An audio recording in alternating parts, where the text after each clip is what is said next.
causes of the enduring conflict between Israel and Palestine lie in history, with ancient origins contributing to the modern territorial dispute. At one point, there was hope for a peaceful resolution, but the assassination of one man rendered all efforts futile. On the evening of November 4, 1995, nearly 100,000 people gathered at Kings of Israel Square in Tel Aviv for a peace rally.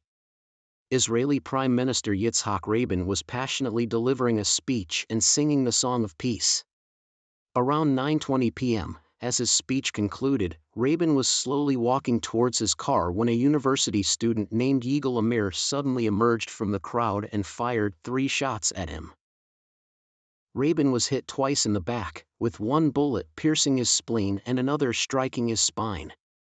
One of the bullets was a dum-dum bullet, internationally banned for its ability to implode inside the body, causing extensive internal damage. The assassin, Amir, aged 25, was a fervent extremist opposed to Rabin's peace initiatives. Among these immigrants were notable figures such as David Ben-Gurion, the founding father of Israel, and Golda Meir, Israel's first female prime minister. This wave of immigration was primarily driven by severe persecution of Jews in Tsarist Russia. In 1881, a wave of anti-Jewish pogroms swept through Russia, triggering the first significant wave of Jewish immigration, known as the Lovers of Zion movement. From 1903 to 1905, another series of sustained pogroms erupted, sparking a second wave of Jewish immigration. Influenced by the rising tide of socialist thought, many of these immigrants were imbued with strong idealistic sentiments, leading to the formation of the Socialist Party Mapai, the precursor to Israel's Labor Party. Ben-Gurion, Meir, and the assassinated Rabin were all members of this party. Rabin's father, Rubitsov, fled his homeland during the 1905 pogroms. He first sought refuge in Chicago, USA, where he lived for over a decade, making a living by selling newspapers and working as a tailor. In 1917, during World War I, the Jewish community in Chicago formed a legion and set up a recruitment station to join the British Army and fight in Palestine. Rubitsov enlisted without hesitation. Initially, he failed the physical examination, but he remained undeterred. He changed his surname to Rabin, reapplied, and this time was accepted. The officer who approved his enlistment was the renowned Ben-Gurion. During World War I, Palestine was still part of the Ottoman Empire, which had joined the Central Powers against the British. As the war progressed unfavorably for the Ottomans, the Turkish majority increasingly persecuted minority groups, including Arabs and Jews. The British, skilled at exploiting divisions, promised both Arabs and Jews that if they helped defeat the Ottomans, they would be granted land to establish their own states. For the Arabs, the promise was to support the Hashemite family, led by Amir Hussein, in establishing a Hashemite kingdom in Palestine. The Balfour Declaration, issued by the British government in 1917, publicly supported the establishment of a national home for the Jewish people. The inherent contradiction in these promises exacerbated the existing conflict between the two groups, setting the stage for prolonged Middle Eastern turmoil. After the war, the British attempted to fulfill both promises. The British played a dual role in the Middle East. They encouraged Jewish immigration to Palestine, significantly boosting the Jewish population and aiding in the establishment of a proto-Jewish government. Simultaneously, they carved out a portion of Palestine to create the Emirate of Transjordan, handing it over to Emir Abdullah of the Hashemite family. Additionally, they installed Abdullah's brother, Faisal, as the king of Iraq. This dual strategy led to escalating tensions.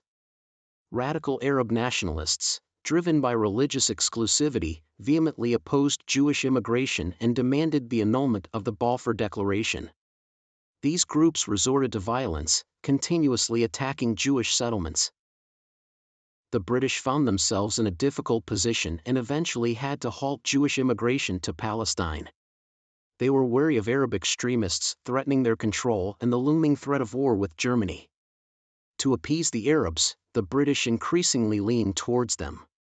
However, this only emboldened the Arabs, who grew more radical, frequently attacking Jews and even targeting British forces in the Middle East. The British, caught in this complex situation, sometimes secretly supported the Haganah to fend off Arab attacks, while at other times, they issued the 1939 White Paper, which openly contradicted the Balfour Declaration. With the outbreak of World War II, anti-Semitism in Germany reached its peak. Despite seeing the British as unreliable and dishonorable, Jews considered them a lesser evil compared to the Nazis. Consequently, Jewish military forces in Palestine willingly fought for the British. However, the British often failed to appreciate their loyalty, repeatedly limiting their access to weapons and turning back ships carrying Jewish refugees fleeing Europe.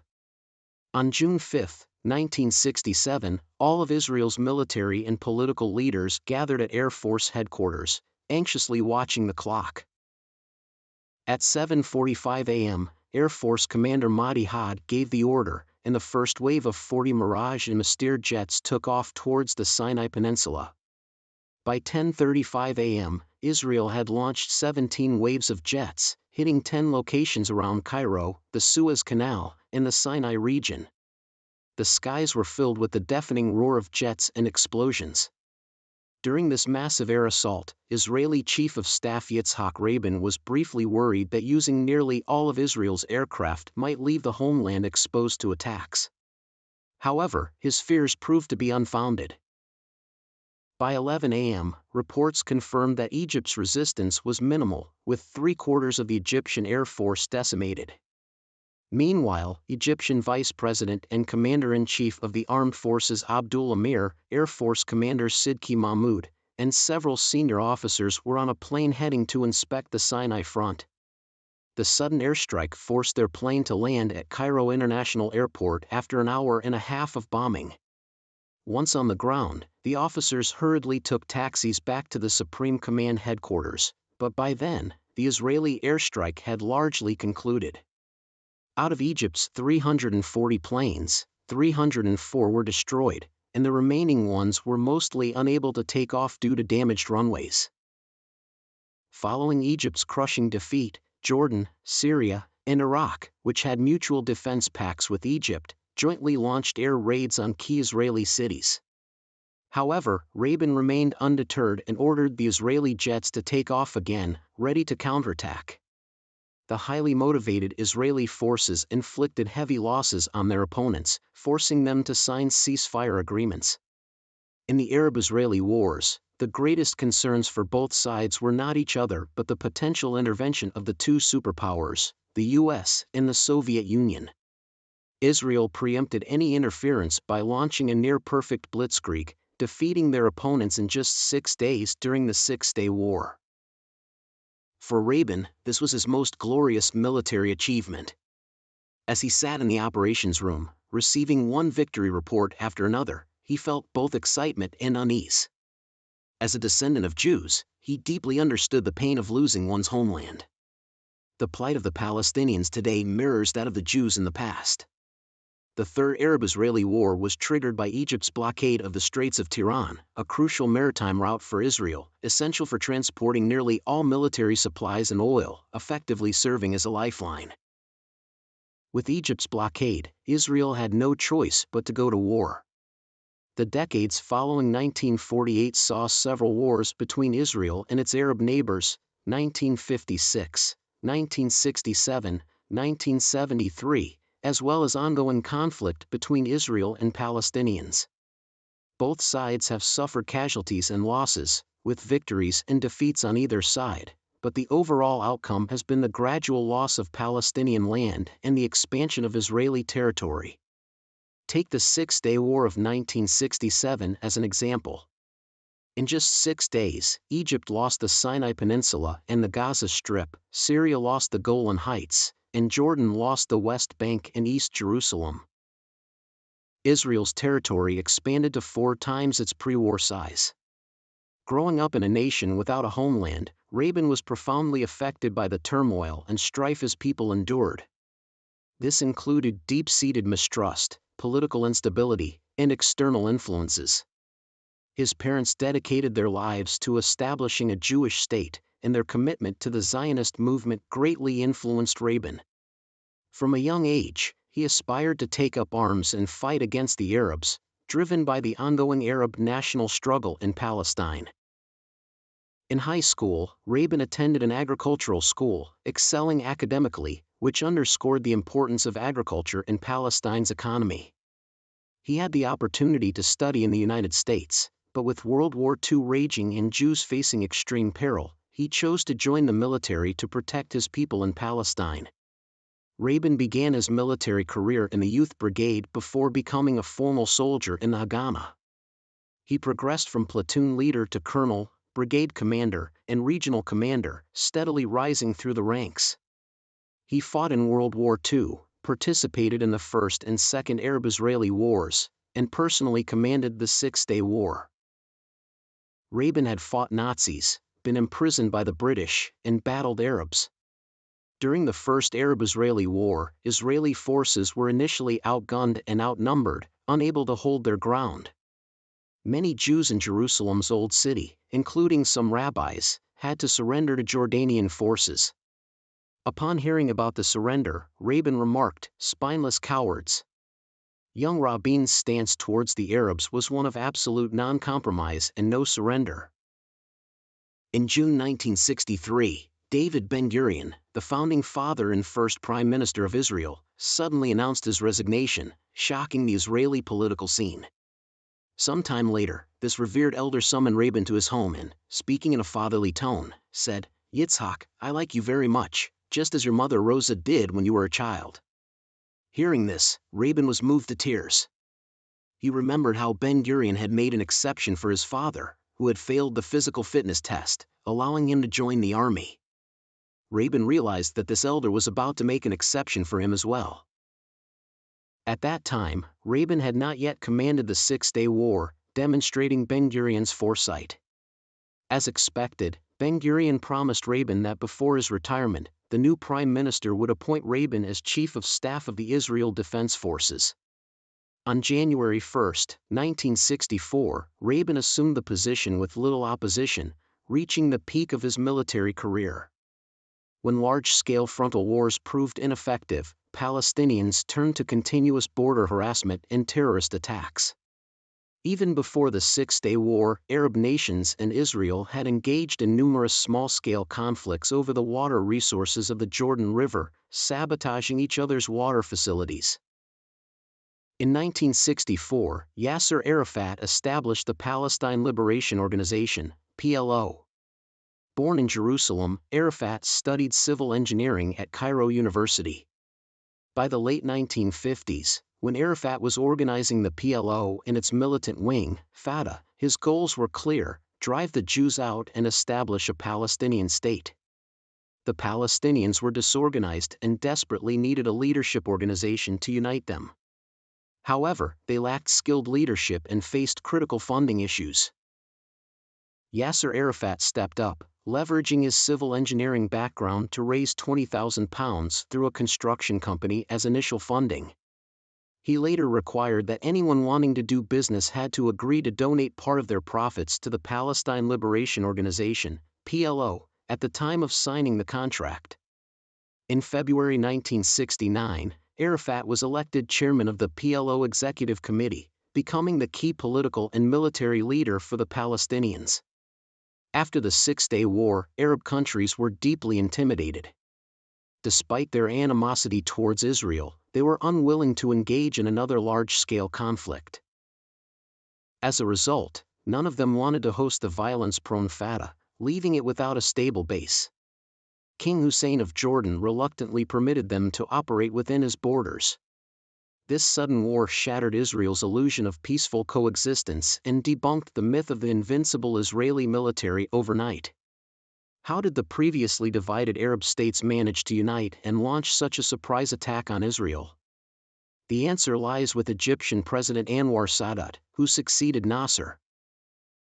Born in 1918, Sadat was older than both Rabin and Arafat. He was a master diplomat. Early in the conflict, he cleverly used oil to entice and lull the United States, while quietly continuing his predecessor's pro-Soviet policies to amass advanced Soviet weaponry. Despite their fear of Israel, many in the Arab world still harbored a desire to avenge the humiliation of the Six-Day War. Sadat accurately gauged this sentiment and successfully united Syria and Palestine. Strategically, he emulated Israel's blitzkrieg tactics from the Six-Day War, launching a surprise attack to catch the Israeli military off guard before the United States could intervene. The war lasted until October 14, when the United States began aiding the Israeli military, allowing Israel to turn the tide and reclaim the Golan Heights. 10 days later, Egypt, Syria, and Israel declared a ceasefire, ending the war.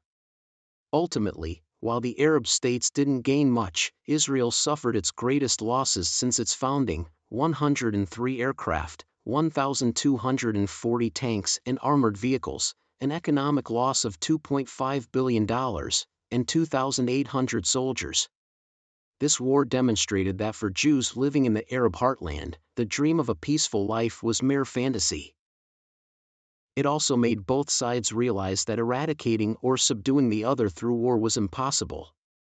Another unexpected outcome of this war was the dramatic shift in Israel's 1973 year-end elections.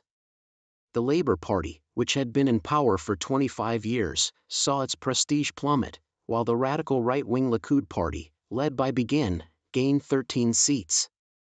Labour Party leader and then Prime Minister Golda Meir, known as the Iron Lady, saw her reputation collapse under relentless media and public criticism, leading to her resignation and the fall of her government.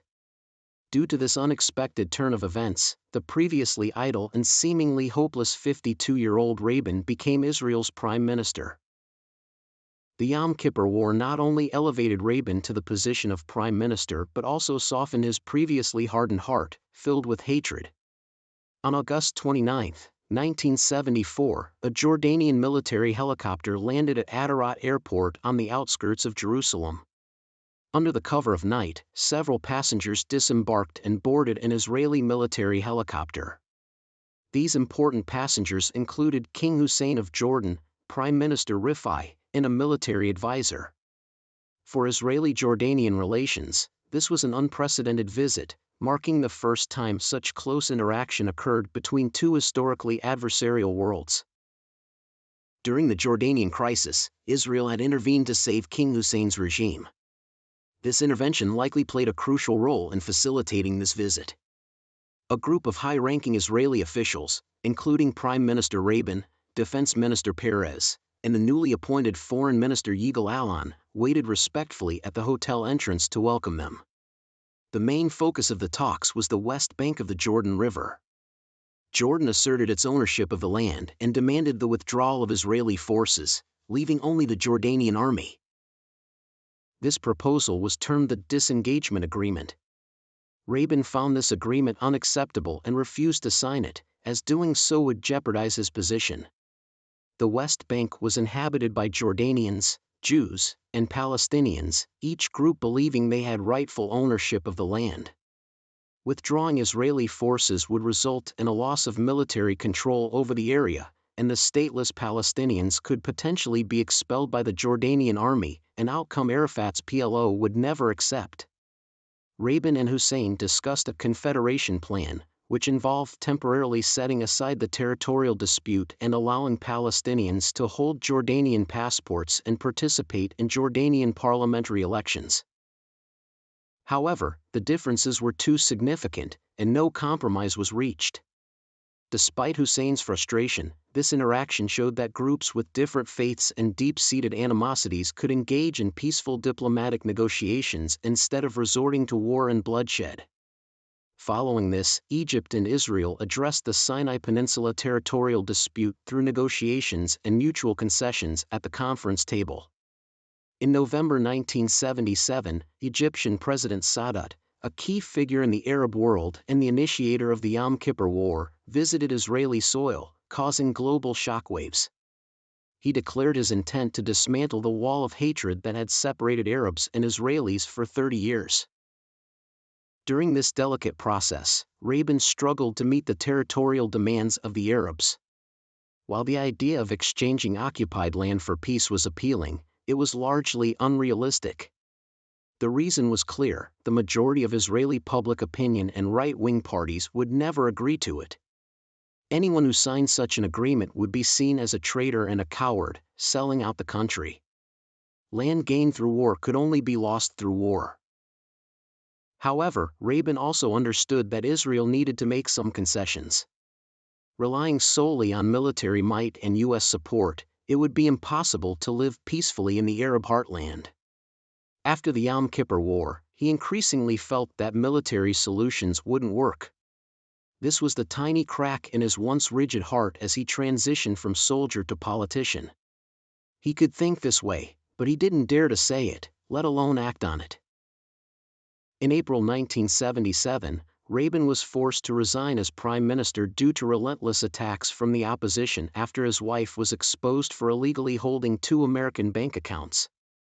Subsequently, the Israeli political scene was dominated by the more radical right-wing Likud party, and the Labour Party never regained its dominant position.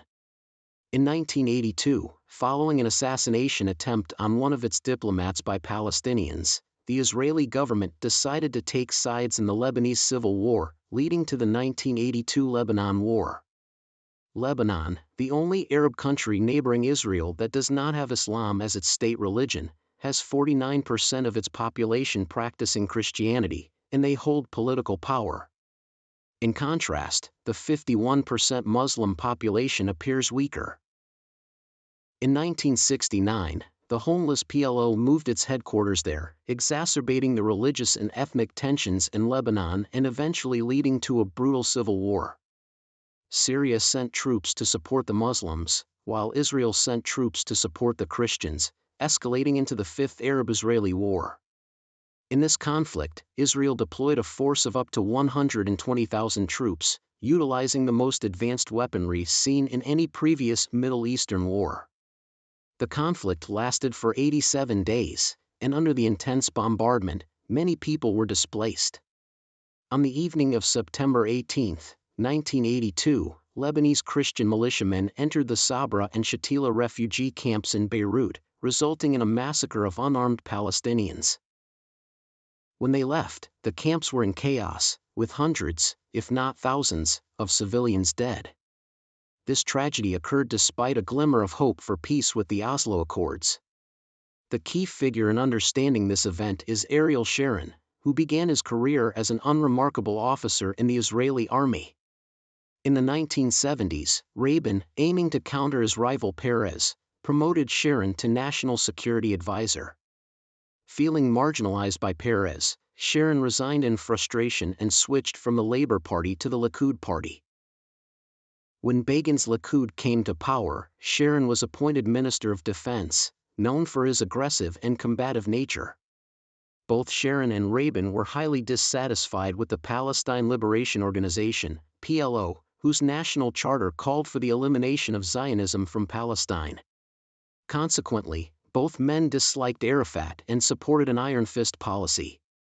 The 1982 Israeli invasion of Lebanon, led by Sharon, did not benefit Israel as previous conflicts had. In the past, media focused on the actions of the PLO, but this time, the deliberate actions of the Israeli-supported militia were broadcast worldwide, causing global outrage and condemnation. This resulted in a significant loss of public support for the Likud party, which then had to govern in coalition with the Labour Party for a considerable period. Begin resigned as prime minister, with Shamir, another hawkish figure from Likud, taking over. Sharon also resigned as defense minister, and Labour's Rabin stepped in. In December 1987, Palestinians in the West Bank and Gaza initiated the First Intifada against Israel. That afternoon, many Palestinians joined a funeral procession for those who had been killed. The next day, large demonstrations erupted, leading to widespread disturbances. As the defense minister at the time, Rabin was responsible for managing the situation. After consulting with his subordinates, he decided to implement another round of the Iron Fist policy, which permitted the Israeli military to fire on civilians. As a result, Israel's international reputation continued to decline, losing the last bit of sympathy from the global community. Jordan and Egypt, initially inclined to approach Israel, withdrew their intentions. Meanwhile, the Palestine Liberation Organization, PLO, previously shunned by the Arab world, gained support from the Arab League. This summit also passed a resolution for the establishment of a Palestinian state with Jerusalem as its capital. In December 1988, Arafat made a strategic move by announcing acceptance of the UN Security Council resolutions, recognizing Israel's legitimacy, renouncing terrorism, and seeking peace talks. This further underscored the failure of Rabin's Iron Fist policy. Continuing with such a hardline approach risked losing both international and domestic support. Under international pressure, U.S. President George H.W. Bush announced that Israel and Palestine must engage in dialogue. At this juncture, the Labour Party, represented by Peres and Rabin, realized that a reconciliatory stance was more favorable. Thus, they echoed the U.S. call for peace and coexistence. Only the obstinate Likud leader Shamir persisted in his hardline stance. Consequently, like Rabin before him, Shamir was ousted by a no-confidence vote in parliament. Although the Labour Party initially failed to form a government, Shamir's brief return to power made it clear a hardline stance was no longer tenable. In 1991, the Gulf War erupted when Iraq invaded Kuwait. Saddam Hussein's Iraq attempted to frame the conflict as an Arab-Israeli showdown, but was heavily defeated by the US-led coalition forces.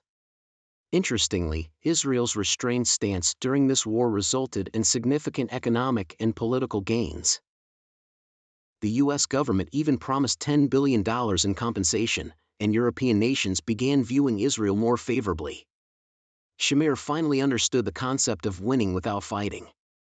The missile-laden conflict also taught Israelis that the traditional defense strategy of occupying land for security depth had largely lost its effectiveness.